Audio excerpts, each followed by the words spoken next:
ఒకప్పుడు దేవలోకంలో శక్తి, ధైర్యం, ధర్మం అన్నీ కలిసి ఒక గొప్ప కథగా మారాయి. పరమేశ్వరుడు, పార్వతీదేవి కుమారుడు సుబ్రహ్మణ్య స్వామి. చిన్న వయసులోనే అసురులను జయించి దేవతల సేనాని అయ్యాడు.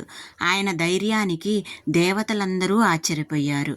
ఇక మరొక వైపు మహావిష్ణువు మోహిని అవతారం తీసుకున్నప్పుడు పరమేశ్వరునితో కలిసి ఒక దివ్యశక్తి పుట్టింది.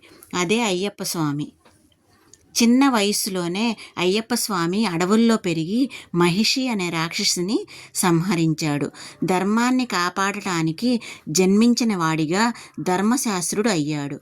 ఇలా చూస్తే ఇద్దరు వేర్వేరు మార్గాల్లో వచ్చిన ఒకే తండ్రి అయిన పరమేశ్వరుని పిల్లలు.